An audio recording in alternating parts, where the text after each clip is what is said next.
Good morning, everyone. We are going to start again from Ramuka Mahavidyalaya. තාක්ෂණයේ බොහෝ අඩු සම්පත් තිබුණත් ලංකාවටම දැනුම සපයනවා රමුක මහාවිද්‍යාලය. මේ බොහෝ පාසල්වල සියලු තාක්ෂණය තිබුණත් ඒවා ආරක්ෂා කරලා තියෙන කොරෝනා වලින් පසුව පාවිච්චි කරන්න. නැද්ද මලිති? එහෙනම් අපි පාඩමට යමු. ඊයේ අපි කතා කරපු පාඩමේ කෙටි මතක් කිරීමක් එක්ක අපිට පුළුවන්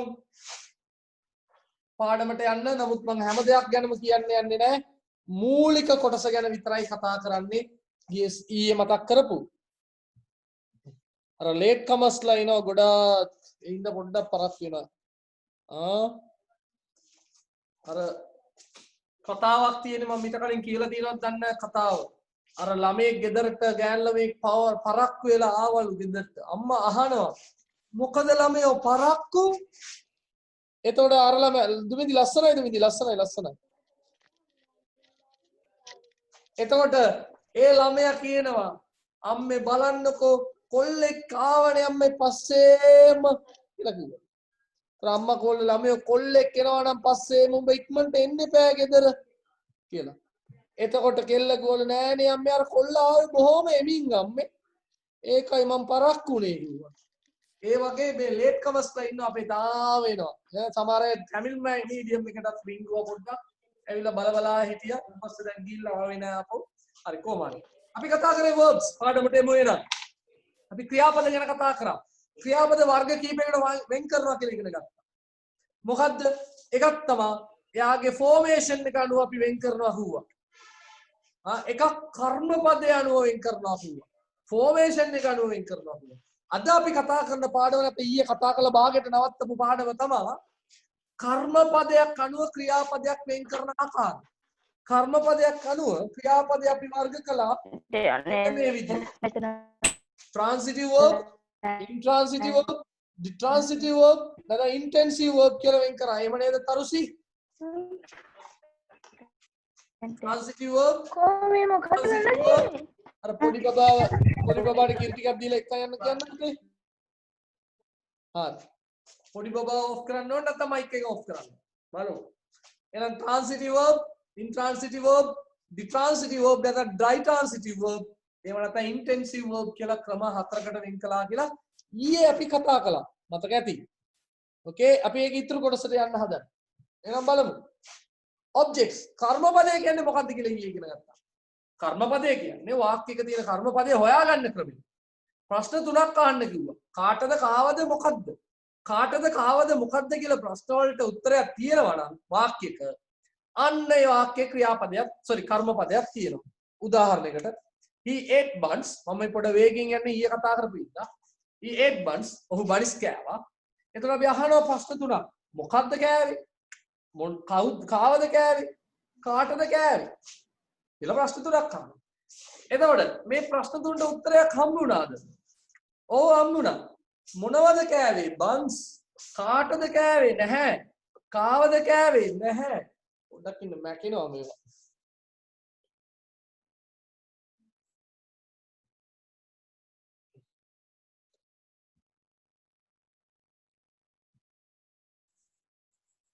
right හරි දැන් හරියයි. right හරි. කාටද කෑවේ? නැහැ. කාවද කෑවේ? නැහැ. හැබැයි මොනවද කෑවේ? බන්ස්. එහෙනම් බන්ස් කියන වචනයක් තියෙනවා නම් මෙන්න මේකට තමයි අපි කියන්නේ මොකක් කියලාද? කර්මපදය කියලා. එහෙනම් වාක්‍යයකදී ප්‍රශ්නයක් අහනවා. ඒ ප්‍රශ්නය අහනකොට අපිට හම්බ වෙනවා නම් උත්තරයක්. ඒ උත්තරය මේ ප්‍රශ්න තුන අහද්දී ඒ උත්තරය කර්මපදයක් බවට පත් වෙනවා. තව උදාහරණයක් කතා කරාද? ඔව්. we went home අපි ගෙදර ගියා. එතකොට කාටද ගියේ? කාවද ගියේ? මොකද්ද ගියේ? දන්නවද කියලා කාටද ගියේ? කාවද ගියේ? මොකද්ද ගියේ කියලා?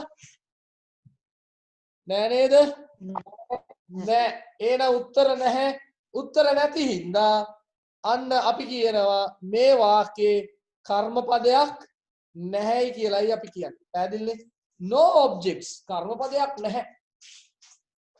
එහෙනම් වාක්‍ය හැම එකම කර්මපදයක් තියෙන්න ඕන කියලා නීතියක් නැහැ කියලා කිව්වා. එහෙනම් කර්මපදය ගැන තමයි අද පාඩම.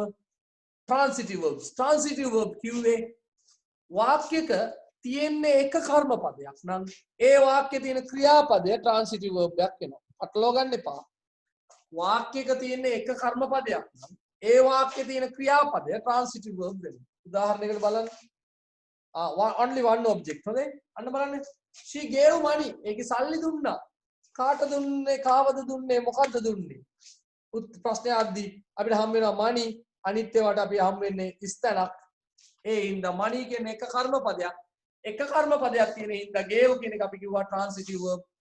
එක කර්මපදයක් තියෙන හින්දා මේක එක passive වාක්‍යයකට හදන්න පුළුවන් කියලා කිව්වා. passive හදන්න පුළුවන් එක. මොකද්ද passive? අය තියෙන්නේ හදලා money was given කියලා කිව්වා.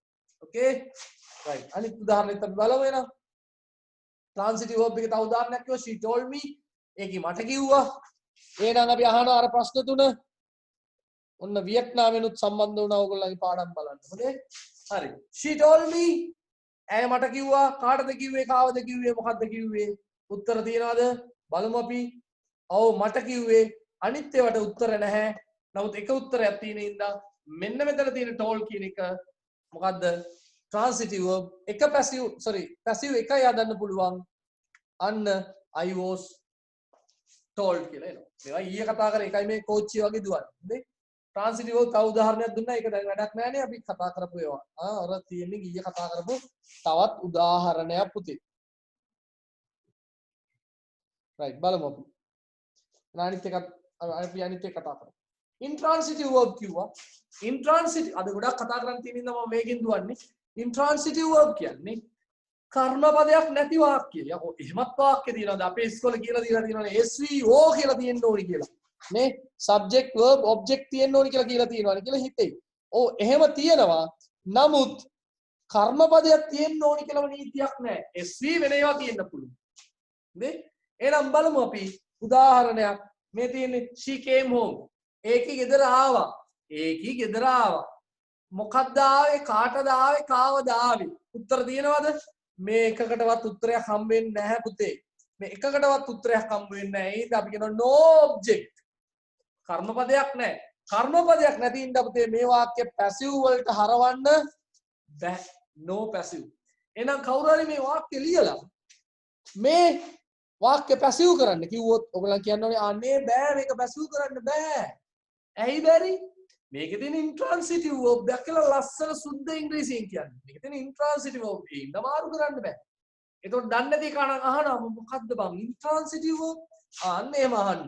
intransitive verb කියන්නේ කර්මපදයක් නැති ක්‍රියාපදයක්. එහෙමද? කොහොමද ඒ කර්මපදයක්ද නැද්ද කියලා හොයාගන්නේ? අන්න ප්‍රශ්න තුන කිව්වා. උත්තරේ තියනවාද කියලා ඇහුවා. නැත්නම් අන්න බලන්න මේකේ කර්මපදයක් නැති හින්දා මේකේ intransitive verb එකක් passive කරන්න බෑ කියලා කියනවා. සමහර ක්‍රියාපද තියෙනවා ඒගොල්ලෝ උපතින්ම intransitive. come, go, die, walk වගේ වචන උපතින්ම intransitive. කවදාවත් වෙනස් වෙන්නේ නැහැ. සමහර ඉන්න අර give වගේ කට්ටිය transitive, intransitive, අනිත් transitive ඔක්කොම transitive වෙනවා. බලමු අපි. මම මේ කවුරුත් හිතන්න එපා මේ වේ කියන්නේ ඇයි කියලා. මේ තියෙන home කියන එක කර්මපදයක් නෙවෙයි නම් ඒකට අපි කියන්නේ adverbs of place. තැනක් හඟවන ක්‍රියා විශේෂණයක් හැටියටයි අපි සලකන්නේ. නිපුණි තක්සිලා තාම මග කොල්ලෙක් ආවත් දන්නේ නැහැ පස්සේ. බලමු අපි. එහෙනම් අනිත් කොටස. Detransitive verb. මොකද්ද detransitive? D කියන එක එදා කිව්වා. D කියන්නේ දෙකක්. carbon dioxide. dioxide කියලා කියන්නේ di d දෙකම එකයි. di කියන්නේ දෙකක්. detransitive කියන්නේ දෙකක්. මොනවද දෙක? කර්මපද දෙකක් තියෙනවා නම් එයාට අපි කියනවා detransitive verb එකක්. එහෙමත් ඒවා තියෙනවද?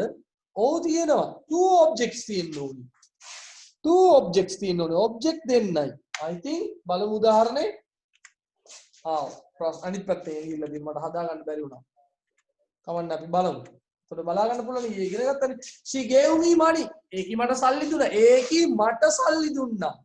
කාටද දුන්නේ? මට. කාවද දුන්නේ? නැහැ.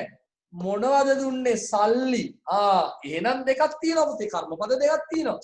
කර්මපද දෙකක් තියෙන ඉන්න මෙතන තියෙන gave කියන එක detransitive verb. මෙයා කලින් transitive verb. ඒක වෙනම කතාවක්. එයා යන තැන මාරු වෙනවා. හොඳේ. ඒ හින්දා passive වාක්‍ය දෙකක් හදන්න පුළුවන් පුතේ. බලන්න I was given money was given I was given money was given to me වෙන්නේ මේවා ඊයේ කතා කරා සමහරට පළවෙනි සෙෂන් එකේ ඊයේ කතා වලට යයි මම හිතුවා බලමු අපි right she gave me money කර්මපද දෙකක් තියෙන ක්‍රියාපදයක් ditransitive verb එක ඇයි කර්මපද දෙකක් ඕන ඒ ප්‍රශ්න තුන අහලා බලන්න කාටද කාවද මොකද්ද කාටද දුන්නේ මට මොනවාද දුන්නේ සල්ලි එහෙනම් මේ gave කියන එක ditransitive මේකේ තියෙන කර්මපදයේ පුතේ වර්ග දෙකකට වෙන් කරා මේ අගටම තියෙන එක්කනට අපි කියන්නේ direct object කියලා මේ ළඟ වෙන්න එක්කන නෙවෙයි අග තියෙන සර්වනාම පදයට අපි කියන්නේ indirect object කියලා indirect object කොල්ල පිටිපස්සේ ආපහු ගොඩක් කියනවා පුතේ පොඩ්ඩක් ඉන්න ඒගොල්ලන්ට එන්න දොර ඇරලා දීලා එන්නම් වාසනා ඉෂාන්ලයි හරි එහෙනම් මේ බලන්නකො මේ කතාවේ අර කර්මපද දෙකක් තියෙනකොට ඒ කර්මපද වලට අපි කියන direct object indirect object කියලා අර කෙලවරේම තියෙන එක්කනට අපි කියනවා direct object කියලා මෙතන ඉන්න එක්කනට අපි කියනවා direct object කියලා මේක ලියලා නැත්තම් ලියා ගන්න ඕනේ ලියලා නැත්තම් ඊයේ ලිව්ව මට මතක හැටියට ජනීෂා බබා දැන් තමයි ඉන්නේ හරි එහෙනම් මෙන්න බලන්න ඊයේ මේකත් කතා කරාම හිතෙන්නේ මේකත් කතා කරලා තමයි නැවතුනේ මේ එකම gave කියන පදේ තමයි තියෙන්නේ හැබැයි යා තැන් තුනක තැන් නම් වෙනස් වෙනවා බලමු හැම දෙයක්ම දුන්නා කාටද දුන්නේ කාවද දුන්නේ මොකද්ද දුන්නේ හැම දෙයක්ම එන එක කර්මපදයයි එක කර්මපදයක් තියෙන ඉන්න මෙයා transitive verb එකක් බවට පත් මට දුන්නා හැම දෙයක්ම දුන්නා ක්‍රියාපද එකයි කර්මපද එකයි කර්මපද දෙකක් තියෙන හින්දා මෙතනදී මෙයා ditransitive නැත්නම් ditransitive ගේවුම තමයි දැන් වෙන එක්කෙනෙක්ව මං ගත්තේ නෑ ගේවුම තමයි එයා තැනින් තැනට වෙනස් වෙනවා ඒකට කරන්න දෙයක් නෑ හරිද ඊළඟට මේකේ කාවද දුන්නේ කාටද දුන්නේ මොනවද දුන්නේ උත්තරයක් නෑ පුතේ උත්තරයක් නෑ කර්මපදයක් නැති හින්දා මෙතන තියෙන ගේව් කියන එක මොනවාද intransitive verb කියලා ඊයේ කියලා දුන්නා මේ වෙනකන් කතා කරා ඊයේ මේ වෙනකම්ම ඊයේ කතා කරා නෑ ඊයේ ආවද චතුරිකා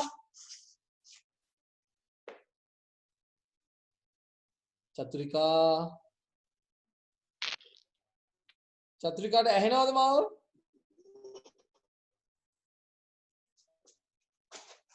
චතුරිකාට ඇහෙන්නේ නෑ කණ්ණාඩි දාලා ඉඳ පේනවද බලමු අපි චතුරිකා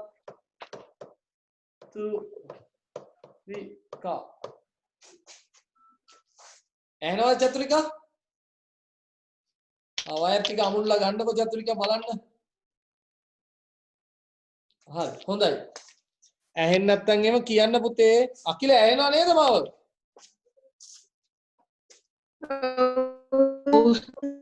රයිට් හරි චතුරිකා හරි මම හිතන්නේ කණ්ණාඩි දාපින්න ඇහුන්නේ නැද්ද දන්නේ නැහැ කියලා බැලුවේ හරි බලමු එහෙනම් yesterday කියන එක කර්මපදයක් නෙවෙයි හින්දා හරිද මෙතන තියෙන gave කියන එක intransitive verb. ඒතර එකම ක්‍රියාපදයේ ditransitive intransitive transitive වෙන්න පුළුවන්. හැබැයි සමහර ක්‍රියාපද තියෙනවා එයා හැමදාම intransitive තමයි. බලමු ඊළඟට අපි ඊයේ මොනවද කතා කරේ කියලා. අර තියෙන්නේ go come walk die කියන ඒවා පුතේ හැමදාම intransitive තමයි. ඒගොල්ලන්ත් එක්ක කර්මපදයක් දාන්නම බෑ. උපතින්ම intransitive. පැහැදිලිද? උපතින්ම intransitive. හරි. එහෙනම් අපි අනිත් කොටසට යමු. intensive verbs. ඔන්න දැන් හෙමින් යනවා ගමන. ඊයේ කතා කරේ නෑ intensive verbs. එහෙනම් මාතෘකාව ලියා ගන්න intensive verbs. ලියා ගන්න intensive verbs.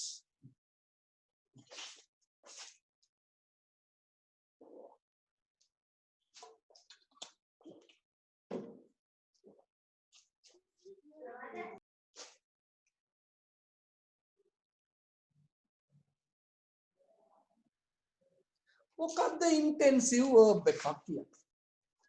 මේ තියෙන්නේ බලන්න be කිව්වම දන්නවා දැන් ඔයගොල්ලන් දැන් හොඳ දැනුවත් තියෙන ළමයි වෙන්න ඕනි. be කියන එක ගැන මම කියලා දෙනවා. අර ඈමීසා කතාව මතකද?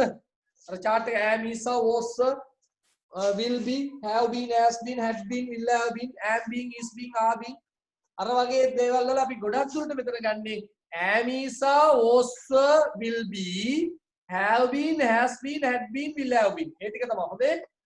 ඒ ටික තමයි මෙතනට ගන්න be කියන්නේ. ඊළඟ become seen look වගේ දේවල් අපි කියනවා intensive verb එකක් කියලා.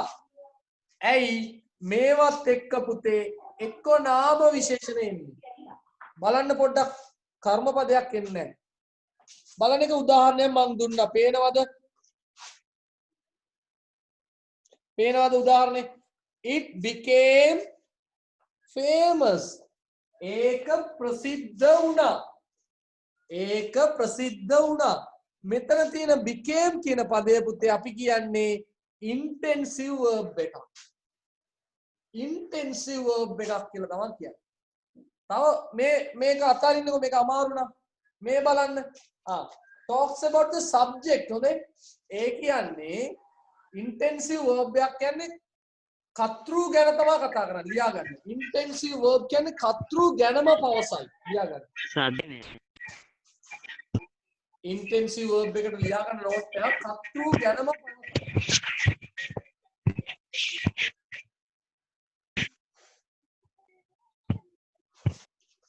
කර්තෘ ගැනම පවසයි. එතන අර it became කියන එක අතරින්නකො. ඒක පොඩක් අමාරු වගේනේ. ඒක අතරින් මේක බලන්න. ඔබේ ඔයගොල්ලන්ගේ මයික් ඕෆ් කරගන්න මම ප්‍රශ්නයක් අහුවොත් විතරක් උත්තර දෙන්න. චතුරිකා ප්‍රශ්නයක් නෑ. වාගේ මුකුත් ඇහෙන්න ශබ්ද බද්දයක්. ඉන්න කමන්නේ. බලන්නකෝ මෙතන is a doctor. ඇය ගැන තමයි මේ වාක්‍යයෙන් කියන්නේ පුතේ. මෙතන තියෙන is කියන එක අපි කියනවා intensive verb එකක් කියලා. මේ තියෙන is එක අපි කියන්නේ මොකක් කියලාද? intensive verb එකක් කියලා කියනවා. වෙන උදාහරණයක් අපි බලමුකෝ. It is famous. අපි එහෙම ලියමුකෝ. It is famous. ඒක ප්‍රසිද්ධයි. මෙන්න මේ ඒක ගැනනේ මේකෙන් කියන්නේ. ඒ ඉන්න මේ is කියන එක අපි කියනවා intensive verb එකක් කියලා. බලන්න මේකේ අර ක්‍රියාපද මුකුත් නැහැ. තව උදාහරණයක් බලමු අපි. බලන්න books are in the box. හරිනම් be form their possession කියලා අපි ඉගෙන ගත්තේ. මතකද? be form their possession ඒවා එන්නේ පුතේ intensive verbs වලින්. ඒවත් එක කර්මපදයක් තියෙන්න බෑ. බලන්න books ගැන කතා කරනවා මෙන්න මේ වාක්‍යය in the box. මේ වගේ ආගේ තනතුරක් ගැන තියෙන තැනක් ගැන කියනවනම් මේ තියෙන ආ කියන එක එහෙනම් මේ ආ is ඒ ඔක්කොම මොනවද b එකට යන්නේ. Intensive right? අන්න තව එකක්. He looks tired. He looks tired.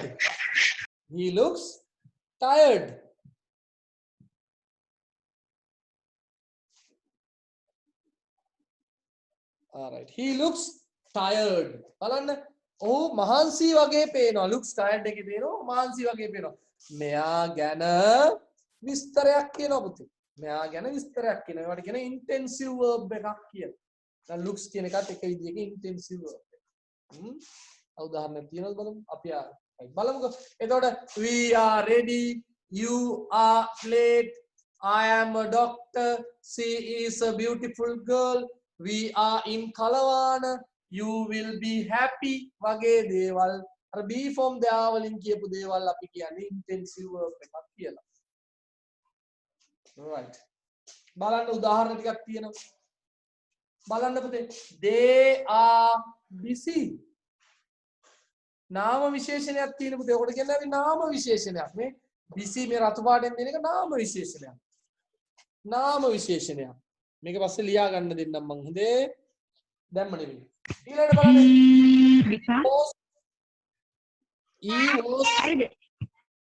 he was the best actor. ඔහු තමයි දක්ෂ නළුවා. එතකොට බලන්න මෙන්න මේක ප්‍රේස් එකක්. හරිද? ඇයි නාම පදයක් එක්ක කොටස් තියෙනවා. පේනවනේ? නාම පදයක් එක්ක එකතු වෙච්ච තව කොටස් තියෙන ඉන්න මේකට අපි කියනවා noun phrase එකක් කියලා. නාම පදේ ප්‍රදාන කරගෙන තව කොටස් එකතු වෙලා තියෙනවා. noun phrase එකක් තියෙන්න පුළුවන්. දැන් බලන්න in the room. in කියන preposition. මේකට prepositional phrase එකක් ලියා ගන්න ඕක. එතකොට මේකේ තියෙන අර was is කියනවා අපි කියනවා intensive verb. හොඳේ intensive verb එක අගට තියෙන්න පුළුවන් කොටස් තමයි එක්ක නාම විශේෂණය noun phrase එක නැත්නම් prepositional phrase තියෙන්න පුළුවන්. ලියා ගන්න. intensive verb එක තියෙන්න පුළුවන් ක්‍රමය.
ඉක්මනට ලියා ගන්න පුතේ.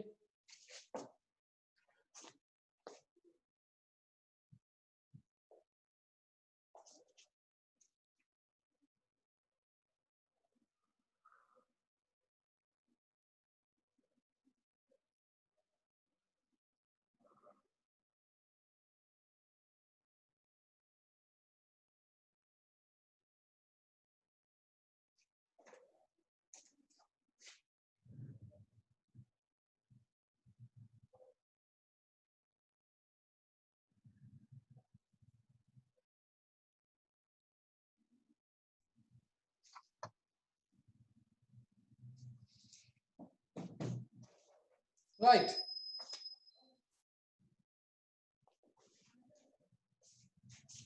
එහෙනම් intense මේක වැදගත් තියරිය මේවා ඉස්කෝලෙන් අපිට කියවෙලා වෙන්නේ නැහැ පුතේ ඉස්කෝලේදී අපිට කියවෙන්නේ නැහැ වැඩිපුර හා intensive verb එකක්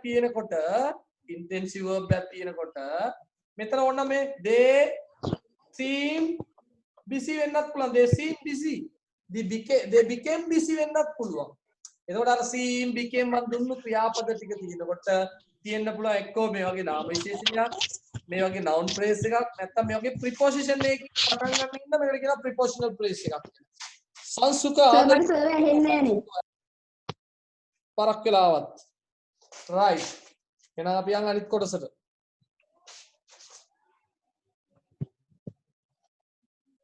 right අපි යන් අනිත් කොටසට බලන්න එතකොට මෙහෙම තිබුණොත් පුතේ සර් මට සර් ඇහෙන්නේ නැහැ මෙන්න මේවට කියනවා අපි subject කියලා හරිද මේ ඉතුරු කොටසට ABC was the best actor is in the room කියනවට අපි කියනවා පුතේ compliment එකක් කියලා ලියලා තියාගන්න. ඒවට අපි කියන්නේ compliment කියලා කියන්නේ. ලියලා තියාගන්න.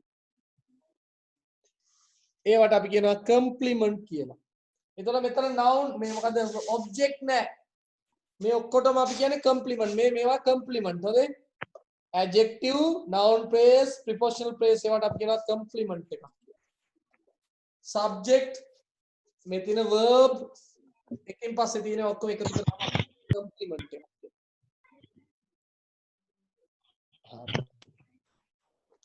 right එහෙනම් අපි අනිත් කොටසට යමු.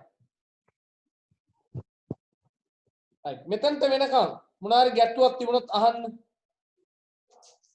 එතකොට transitive verb, intransitive verb, detransitive verb නැත්නම් මොකද intensive verb කියනවා ඔච්චරයි.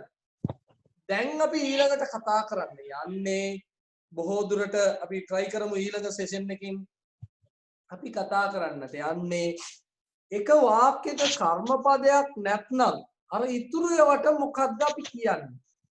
එකක තියෙන්නේ කර්මපදයක් නම් හරි.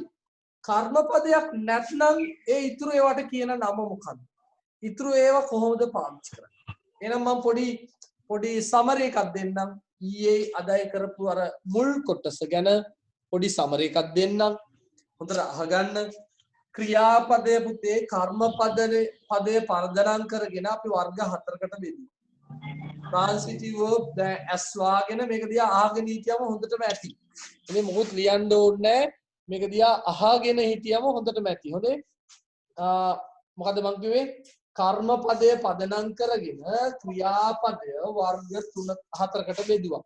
අපි එකකට කිව්වා transitive verb කියලා.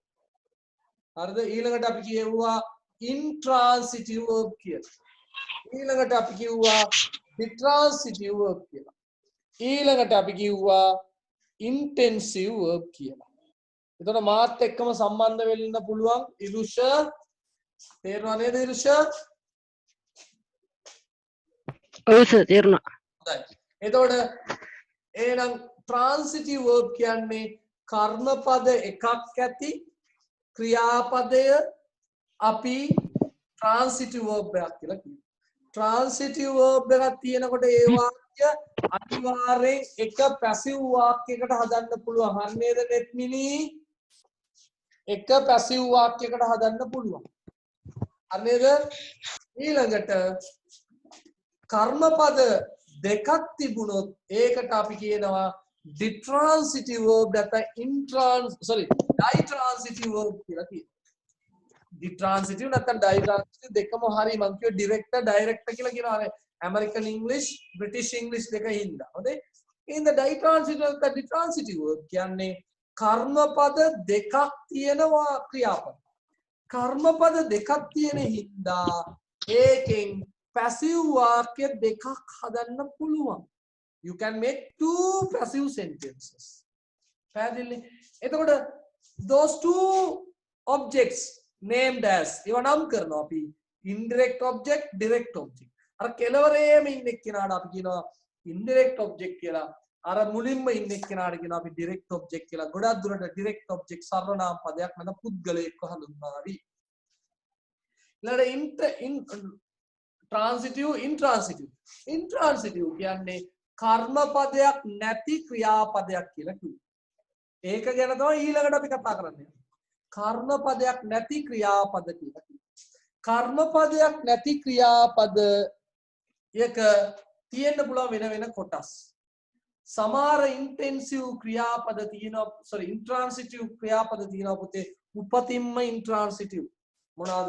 come go dance නැත්නම් die walk වගේ දේවල් කර්මපදයක් එක්ක එදෙන්නෙම නැහැ කවදාවත්. ඒ හින්දා ඒවා උපතින්ම intransitive. ඊළඟට අපි කතා කරා intensive verbs කියලා. intensive verbs කියන්නේ උදාහරණ අපිට කියන්න පුළුවන් be verb ටික am is was will be have been has been had been will have been ටික. නැත්නම් become look seem වගේ වචනත් අපි intensive verb එකක්. intensive verb එක අගට තියෙන්න පුළුවන් එක adjective මේ අන්තිමට බෝඩ් එකේ පේන්නේ. අන්තිමට බෝඩ් එකේ පෙන්නුනේ ඒක තමයි. දැන් අපි එතනින් මිදෙන්න පුළුවන්. intensive verb එක තියෙන්න පුළුවන් object නෙමෙයි adjective එකක් තියෙන්න පුළුවන්. noun phrase එකක් තියෙන්න පුළුවන්. ඊළඟට prepositional phrase එකක් තියෙන්න පුළුවන් කිව්වා. පැහැදිලිනේ? එතකොට subject එකෙන් පස්සේ තියෙන ඉතුරු කෑලි ඔක්කොටම intensive වලදී අපි කියනවා complement එකක් කියලා. complement එකක් කියලා. එතකොට intensive verb එකක් තියෙනවා නම් ඒකත් අපිට passive කරන්න බෑ. ඒකත් passive කරන්න බෑ. මෙන්න මේ කාරණා මතක තියාගන්න. දැන් point එකක් තියෙන්න ඕනේ. ඔයගොල්ලන්ගේ මතකෙට එන්න ඕනේ. ගැටලුවක් තියෙන්න ඕනේ. හරි සර් වාක්‍යයක කර්මපදයක් තිබුණොත් ඒක හරි කර්මපදේ direct object indirect object කියලා කිව්වා. හොඳයි. දැන් object එකක් තිබුණ නැතුව වෙන මොනවා හරි තිබුණා. උදාහරණයකට she came home. ඇය ගෙදර ආවා. කාටද ආවේ මොනවාද ආවේ කාවද ආවේ උත්තරයක් නැහැ. එහෙනම් ඒක කර්මපදයක් නෙවෙයි. ලියා ගන්න she came home කියන වාක්‍ය ලියන්න.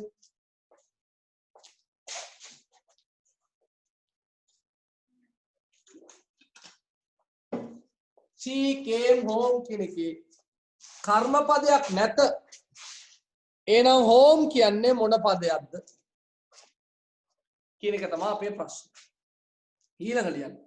she came yesterday. she came yesterday. ඇය ඊයේ ආවා. She came yesterday.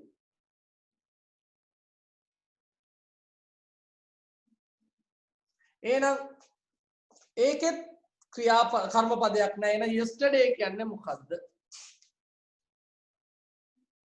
ඊළඟට she came quickly.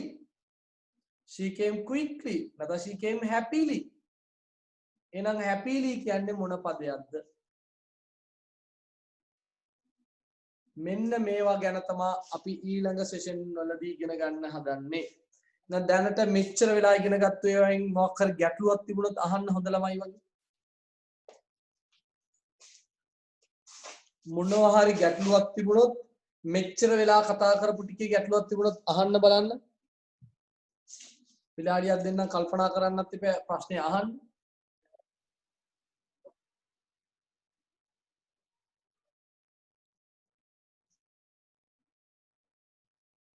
හැම වාක්‍යයකම කර්මපදයක් නැහැ කියන එක මතක තියාගන්න. හැම වාක්‍යයකම කර්මපදයක් නැහැ. කර්ම subject verb object කියලා හැම එකෙම තියෙන්න ඕනේ නැහැ. ඒක තමයි මතක තියාගන්න ඕනේ දැන්. එනම් වෙන වාක්‍යයක් තියෙනවා කියන එකත් දැනගන්න ඕනේ. තව හිතන්න පෙරලලා බලන්න මොනවා හරි අහන්න තියෙනවා නම් ගැටලු තියෙනවා නම් අහන්න. මම ඊළඟට යන්න කලින් මේක පැහැදිලි වෙන්න ඕනේ.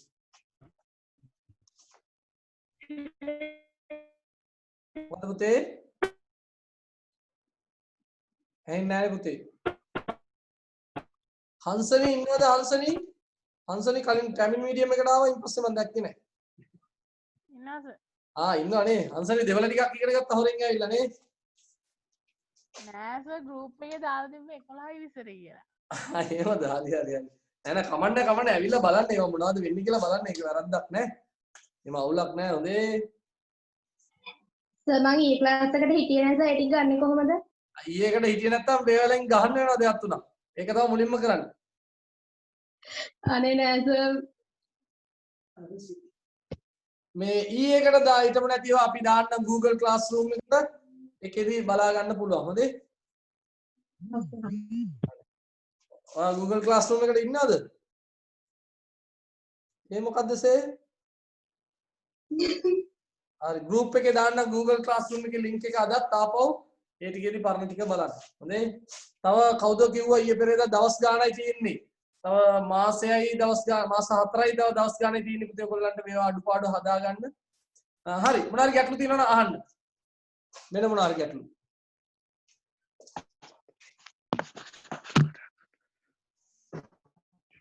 දුලත්මි ගැටලුවක් නැද්ද? අපි අනිත් මාතෘකාවට යන්ද?